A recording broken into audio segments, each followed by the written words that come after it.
마음을 시원하게 하는 사람이라는 제목으로 하나님의 은혜를 함께 나누겠습니다. 여러분, 더위의 계절인 여름이 돌아왔습니다. 지난주 미국 서부 지역에서는 때 아닌 40도가 넘는 폭염이 찾아왔는데요. 지금 앞에 있는 그림은 미국 52개 주의 그 더위의 기온의 상황을 알려주는 겁니다. 미국의 유타주 같은 경우에는 최고 기온이 41.7도, 콜로라도주 덴버는 38.3도, 몬태나주는 42.2도. 이렇게 기온이 오를 만큼 고온 현상이 뚜렷하게 나타나면서 올여름 더위를 예고하고 있습니다. 그리고 우리나라도 사실상 이제 비가 그치게 되면서 불볕더위가 시작이 되었습니다. 대구와 양산이 낮 33도를 비롯해서 벌써 해수욕장에 사람들이, 인파들이 몰려들기 시작하고 있습니다. 수도권의 날씨가 평균 28도에서 29도를 오갈 정도로 이제 살인적인 더위가 본격적으로 시작되었음을 알리고 있습니다. 제 목양실이 3층에 있잖아요. 얼마나 더운지.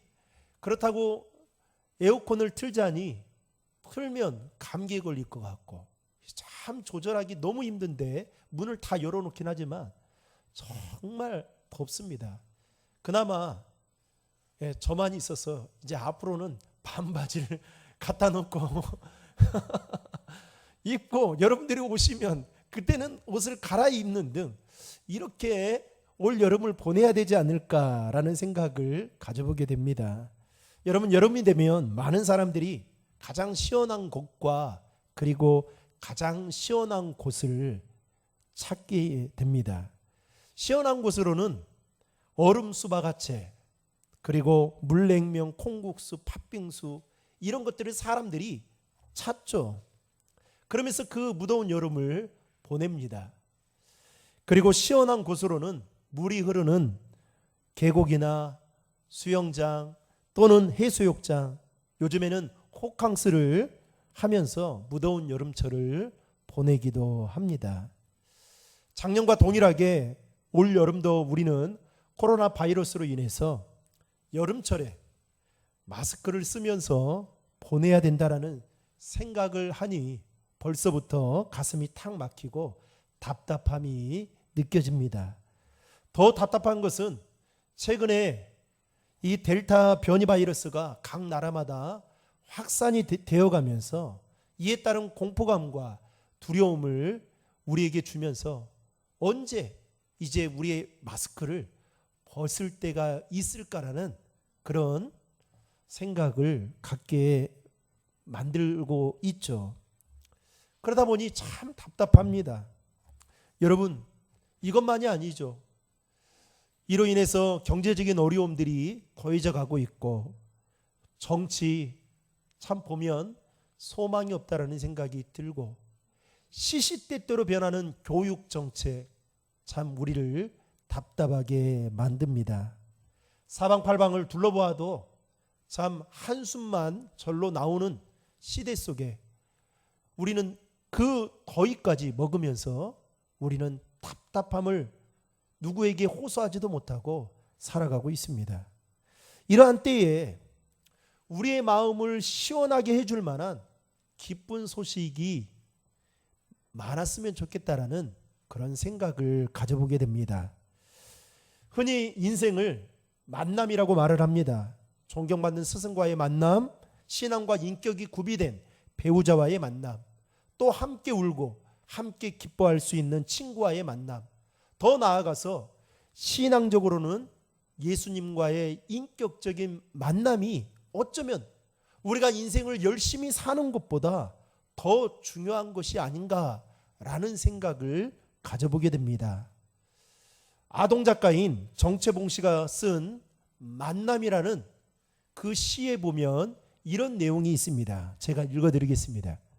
가장 잘못된 만남은 생선과 같은 만남이다. 만날수록 비린내가 묻어오니까. 가장 조심해야 할 만남은 꽃송이 같은 만남이다. 피어 있을 때는 한화하다가 시들면 버리니까. 가장 비참한 만남은 건전지와 같은 만남이다. 힘이 있을 때는 간수하고 힘이 다 닿았을 때에는 던져버리니까. 가장 시간이 아까운 만남은 지우개 같은 만남이다. 금방의 만남이 순식간에 지워져 버리니까. 가장 아름다운 만남은 손수건과 같은 만남이다.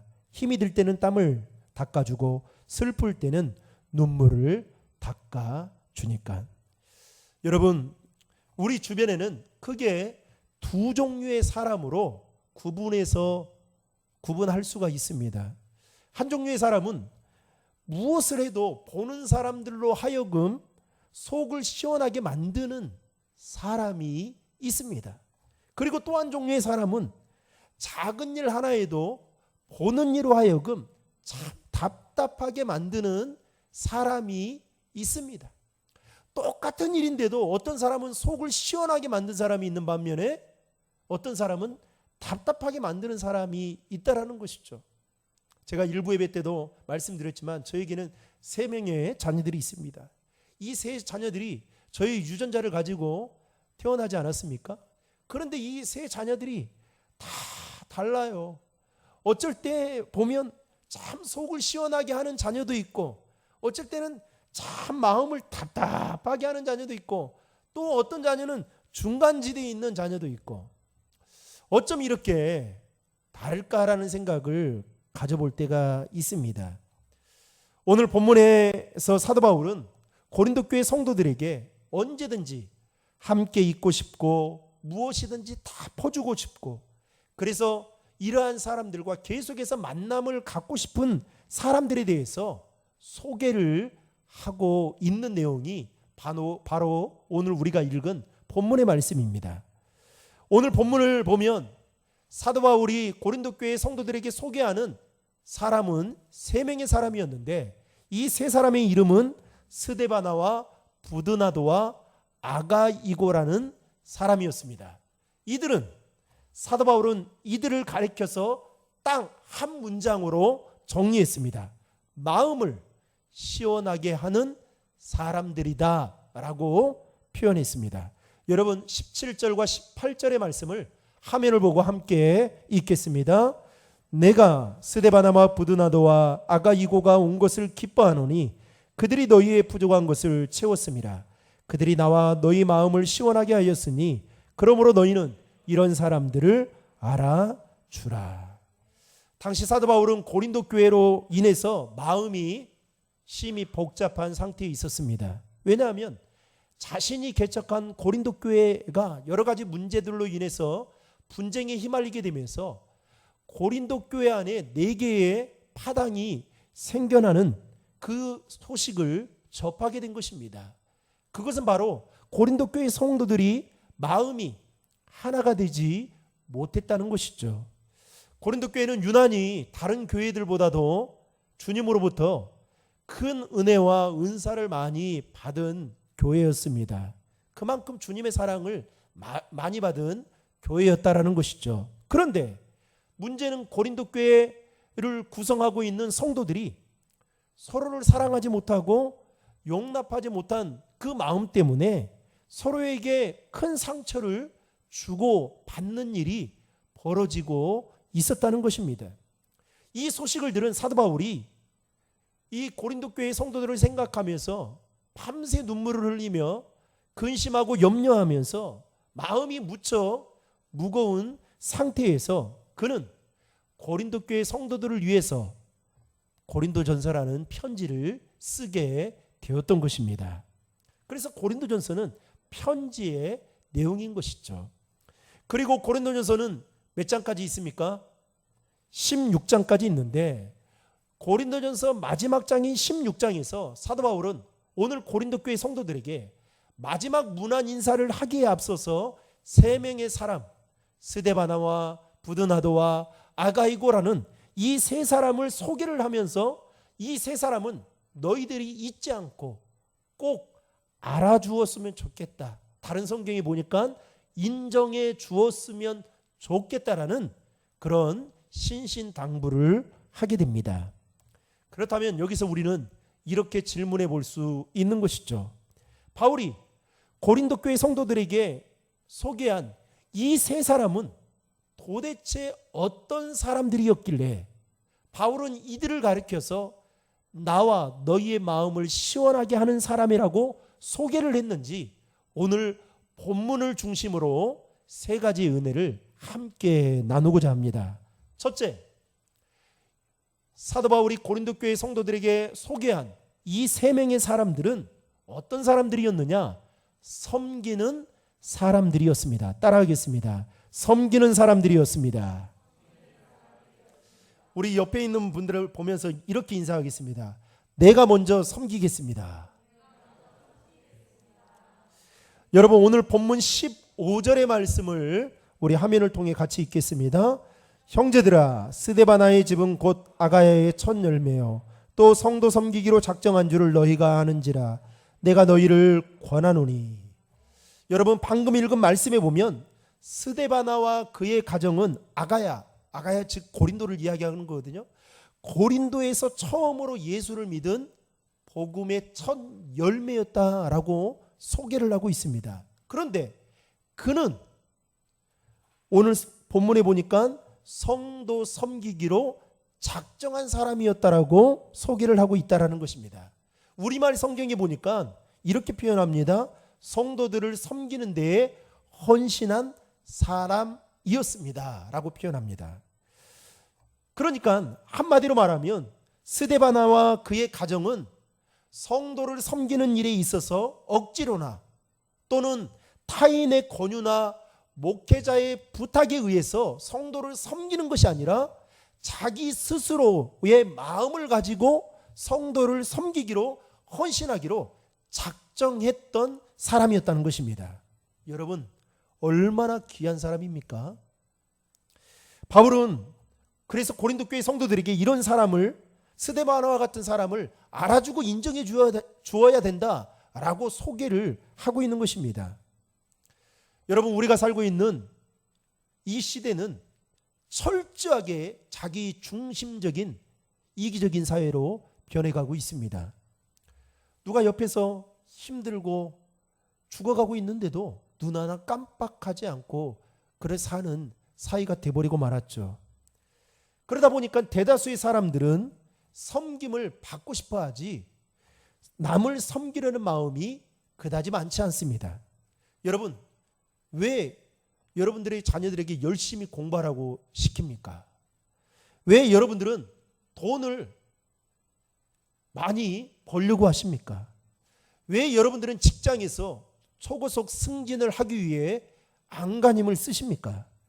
여러분은 왜 교회에서 귀한 직분을 받으려고 하십니까? 이 모든 것들이 다 남을 섬기기 위해서라기보다는 내가 그렇게 함으로 인해서 섬김을 더 받으려는 마음이 우리 안에 있다라는 것이죠. 여러분, 저는 김동호 목사님을 개인적으로 좋아하는데요. 이 목사님이 항상 하시는 말씀이 열심히 공부해서 남주자, 돈 벌어서 남주자.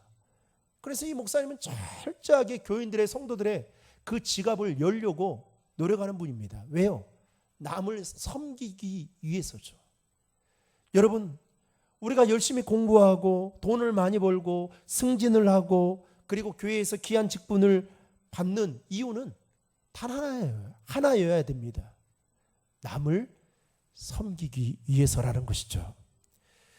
우리는 왜 그렇다면 스데바나처럼 남을 섬겨야만 되는 걸까요?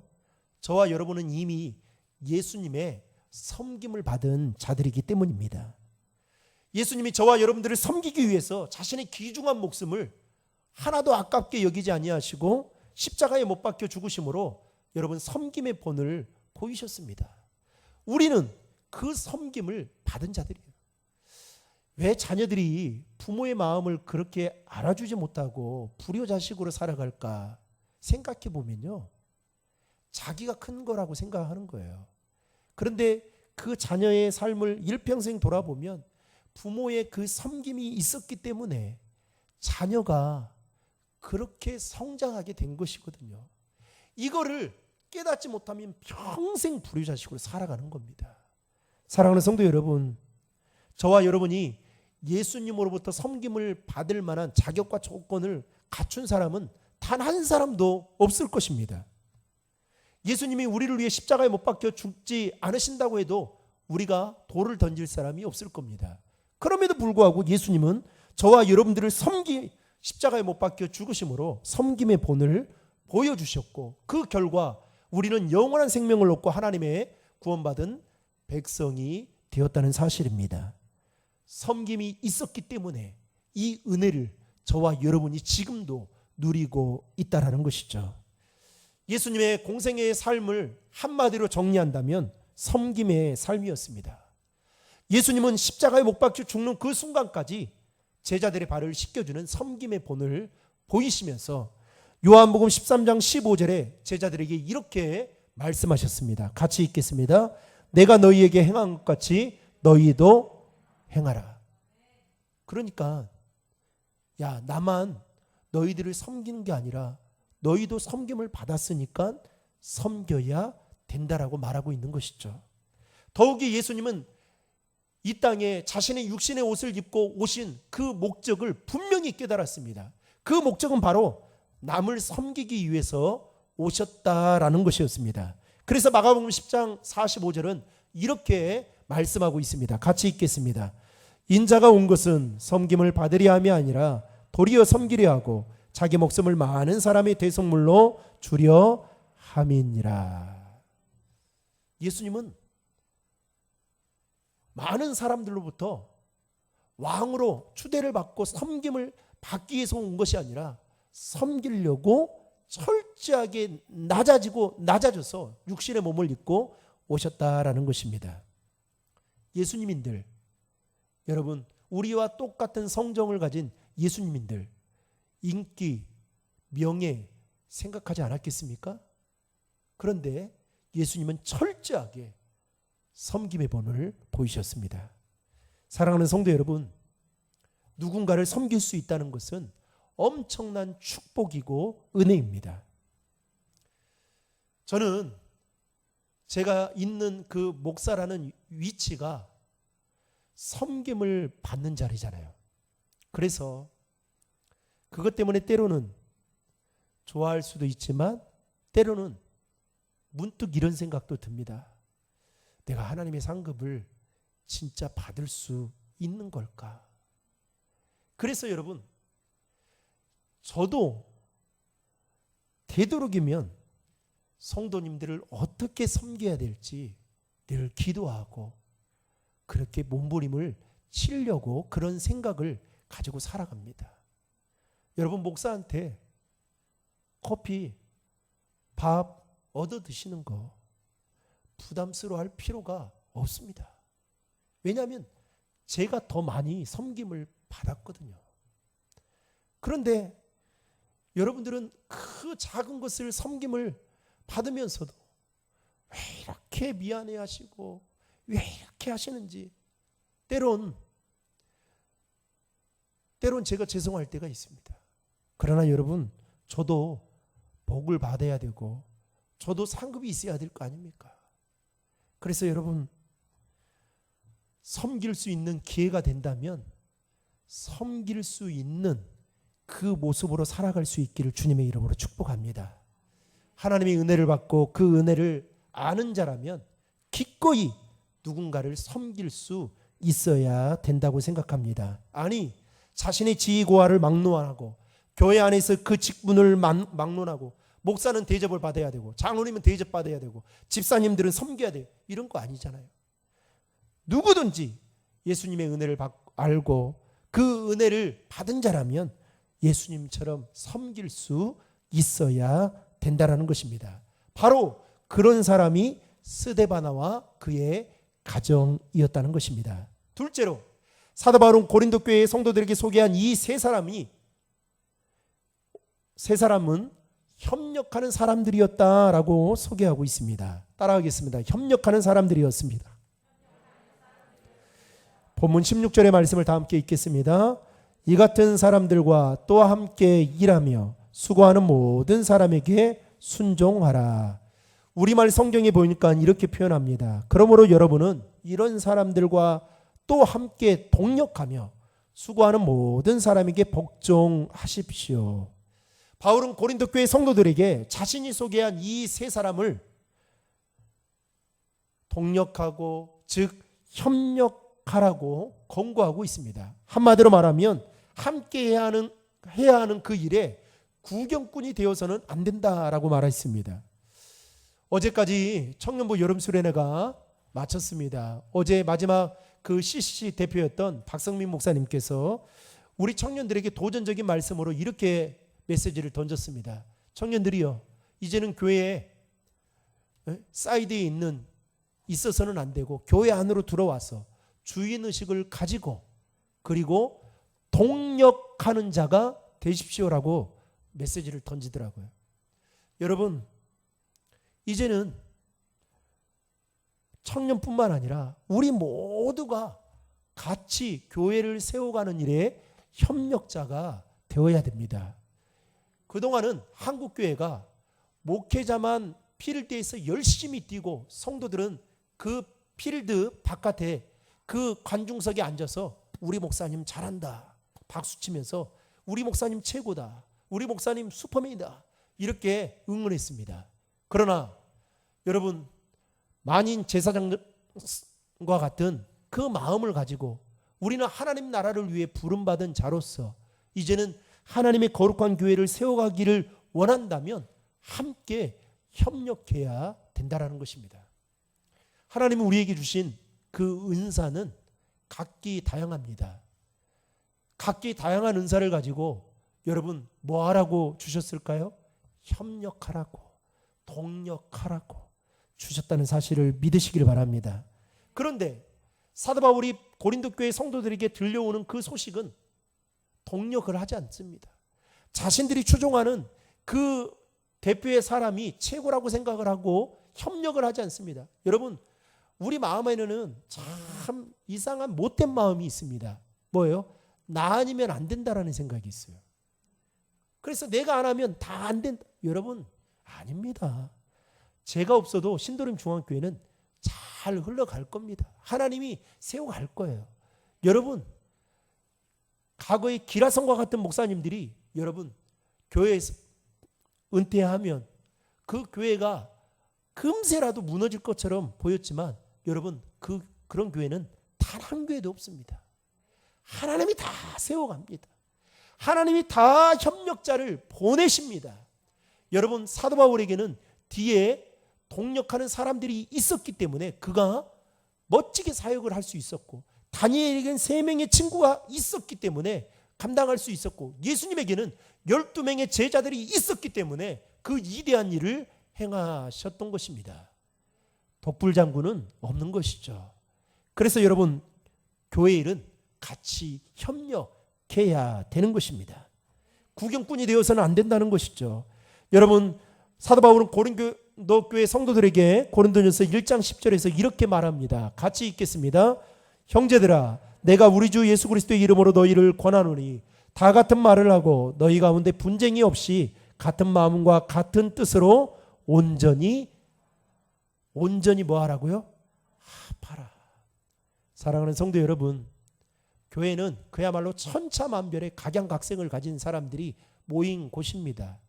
하나님이 부르심을 받은 사람들이지만 삶의 자세나 태도, 삶의 방식, 가치관, 심지어는 믿음의 분량까지 다 다릅니다.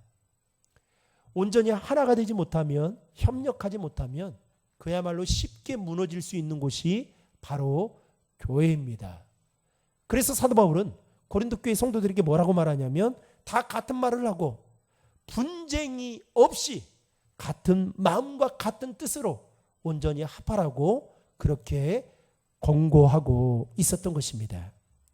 마가복음 2장에 보면 예수님께서 가버나움에 들어가실 때에 많은 사람들이 예수님을 보기 위해서 그야말로 몰려들었습니다. 인산인해를 이루었던 것이죠. 그때 한 중풍병자가 있었습니다. 그는 병세가 얼마나 심했는지 성경은 기록되어 있지 않지만 침상에 누워서 지내야만 될 정도로 병세가 악한 그런 상태에 있었던 것 같습니다. 그런데 그에게는 4명의 믿음의 친구들이 있었습니다. 이 친구들은 이 중풍병자를 예수님께로 데리고 가서 고침을 받도록 도와줘야겠다라는 그 일념하에 예수님께로 데리고 가는데, 문제는 많은 사람들이 있어서 도저히 그를 예수님 앞으로 데리고 갈 수 없는 상황 가운데 놓여져 있었습니다. 그때 4명의 친구들은 생각을 해냅니다. 그리고 예수님이 계신 그 집의 지붕을 뜯어서 구멍을 낸 뒤에 침상에 눕힌 중풍병자를 달아내립니다. 예수님은 그 모습을 보시고 중풍병자에게 일어나 내 자리를 들고 걸어가라 말씀하셨을 때에 그 말씀을 듣는 순간 중풍병자는 일어나 걷게 되는, 놀라운 고침을 받게 되는 그 이야기가 마가복음 2장에 기록되어 있습니다. 사랑하는 성도 여러분, 이 중풍병자가 고침을 받을 수 있었던 그 원인은 4명의 친구들이 서로 마음을 하나로 모아서 협력했기 때문에 가능할 수 있었다는 것입니다. 여러분, 생각이 달라도 좋습니다. 믿음의 분량이 달라도 좋습니다. 삶의 가치관이 달라도 좋습니다. 그러나 우리가 예수 그리스도 안에서 한 형제이고 한 자매이고 믿음을 가지고 주님 앞에 서로 주의 일에 협력하게 되면 여러분, 무슨 일이든지 다 가능할 수 있다는 사실을 믿으시길 바랍니다. 그래서 교회 일은 여러분 돈으로 하는 게 아니더라고요. 교회 일은 서로 마음을 하나로 모으면 여러분 불가능도 가능케 되더라고요. 우리 속담에 백직장도 맞들면 뭐예요? 낫다라는 말이 있는 것처럼 여러분, 우리가 주 안에서 서로 협력을 하게 되면 일의 능률뿐만 아니라 효과를 더 얻게 될 뿐만 아니라 하나님께서 협력하는 저와 여러분들을 더 크게 사용하신다는 사실을 믿으시고, 바라건대 우리 신도림 중앙의 모든 성도들이 서로 각계의 전투가 아니라 서로 협력할 수 있는, 동력하는 그런 믿음의 사람들이 되기를 주님의 이름으로 축복합니다. 마지막 3번째로 사도 바울은 고린도 교회 성도들에게 이 3사람을 소개를 했는데, 이 3사람은 어떤 사람들이었느냐? 다른 사람의 형편을 살피는 사람들이었습니다. 따라하겠습니다. 형편을 살피는 사람들이었습니다. 17절의 말씀을 다 함께 화면을 보고 읽겠습니다. 내가 스데바나와 부드나도와 아가이고가 온 것을 기뻐하노니 그들이 너희의 부족한 것을 뭐 했다고요? 채웠음이라. 한마디로 말하면 이 사도 바울이 소개하는 이 3사람은 주변의 사람들의 형편을 살펴서 채워주었던 사람들이었습니다. 여러분, 자녀들이 나중에 나이가 돼서 다 자취를 하든 분가를 다 하잖아요. 그러면 우리 부모님들이 가서 제일 먼저 집에 가서 하는 일이 뭡니까? 청소를 하고, 2번째 뭐예요? 냉장고를 다 열어요. 그래서 뭐가 떨어졌는지 그것을 다 알고 거기에 다 채워줍니다. 시키지도 않았는데 얼마나 그거를 잘 하시는지 모릅니다. 부모의 마음이죠. 여러분, 하나님의 은혜를 아는 사람은 그와 같습니다. 금세기 최고의 부자였던 록펠러는 독실한 크리스찬이었습니다. 그는 33살에 100만 장자가 되었습니다. 33살. 그리고 10년 뒤엔 43살에는 미국의 최대 부자가 되었습니다. 43살. 그리고 10년 뒤에 53살에는 세계 최대의 갑부가 되었습니다. 그런데 문제는 여러분, 그의 삶이 전혀 행복하지 않았다는 것입니다. 그는 알로피샤라는 병에 걸렸는데요. 이 치명적인 병에 걸렸는데 이 병의 증상은 그렇습니다. 이 병이 알로피샤라는 병에 걸리면 머리카락과 눈썹이 막 사정없이 빠지는 거예요. 그리고 몸이 완전히 초췌해져 가면서 말라져 그래서 결국에는 죽게 되는 그 병에 걸리게 된 것입니다. 얼마나 이 병이 심했던지 이 록펠러가 그렇게 금세기 부자였는데도 불구하고 여러분 하루에 우유 한 잔과 크래커, 비스켓 두세 조각밖에 먹지 못할 만큼 그렇게 몸이 초췌해져 간 상태였습니다. 그리고 어느 날 의사로부터 당신은 1년밖에 살 수 없습니다라는 사형 선고를 받게 되죠. 하루는 록펠러가 검진을 받으러 휠체어를 타고 병원 로비를 걸어가고 있는데 우연히 로비에 걸린 액자의 글귀를 보게 되었습니다. 그 글귀의 내용은 바로 이것이었습니다. 주는 것이 받는 것보다 복이 있다. 여러분 어디서 본 것 같지 않습니까? 성경에 있는 말씀이죠. 주는 것이 받는 것보다 복이 있다라는 그 내용을 보는 순간 그 마음속에 전율이 생기면서 갑자기 눈물이 흐르더라는 거예요. 그러면서 내가 왜 자신의 인생을 돌아보는데 갑자기 병원 한 구석에서 막 시끄러운 소리가 들리게 되었습니다. 록펠러가 무슨 일인가 싶어서 그 시끄러운 소리가 나는 그곳으로 휠체어를 타고 가보니까 이 병원 측에서 병원비가 없어서 입원이 안 된다라고 그 환자의 어머니에게 막 소리를 지르는 거예요. 그러니까 환자의 어머니가 그 병원 측의 관계자를 그 옷자락을 붙들면서 제가 꼭 돈 벌어서 갚겠으니 제 딸을 입원을 시켜서 치료만 해주십시오 라고 하면서 막 실랑이를 벌이고 있는 사정하고 있는 것을 록펠러가 보게 되었습니다. 그때 록펠러가 뭘 봤다고요? 주는 것이 받는 것보다 복이 있다라는 그 글귀가 딱 생각이 나면서 자신의 비서를 부릅니다. 그리고 병원비를 지불하게 하고 누가 지불했는지를 절대로 모르게 하라고 그렇게 시킵니다. 그리고 그 소녀는 병원에 입원을 해서 치료를 받게 되었는데 어느 날 록펠러가 그 소식을 듣게 됩니다. 자신이 입원비를 대준 그 소녀가 깨끗이 치료를 받고 건강해서 오늘이 바로 태어나는 날이라는 소식을 듣게 됩니다. 그래서 휠체어를 끌고 그 소녀가 있는 그 입원실 앞에 우두커니 기다리고 있었습니다. 그런데 그 소녀가 아주 기뻐하면서 엄마랑 손을 잡으면서 나오는 그 모습을 보면서 록펠러는 자신의 인생에 처음으로 가장 기뻤다라고 하면서 그의 자서전에 그때의 그 순간을 이렇게 표현했다고 합니다. 저는 살면서 나누는 것이 내 삶에 이렇게 행복한 것인 줄 몰랐습니다 라고 자서전에 기록했다고 합니다. 그리고 그때부터 그는 나누고 베푸는 삶에 열심을 다했다는 것이죠. 그래서 여러분 무려 1년밖에 살 수 없다라는 그가 98세까지 살면서 세계 최대 자선재단을 설립하고 운영하고 심지어는 시카고 대학의 연구소와 또 대학교를 설립하고 교회를 세우고 그리고 그가 얼마나 11조를 많이 했던지 10명의 사람들이 그의 11조를 계산할 정도로 그렇게 하나님 앞에 드리고 이웃을 섬기는 일을 하다가 하나님의 부르심을 받고 세상을 떠나게 되었다는 것입니다. 사랑하는 성도 여러분, 나누는 곳에 기적이 분명히 일어납니다. 나누면 기쁨이 생깁니다. 나누면 내 것이 아까워서 사라지는 것 같지만 하나님은 나누는 자에게 더 풍성하게 채워주시고 이전에 경험하지 못한 그 행복을 경험하게 해주십니다.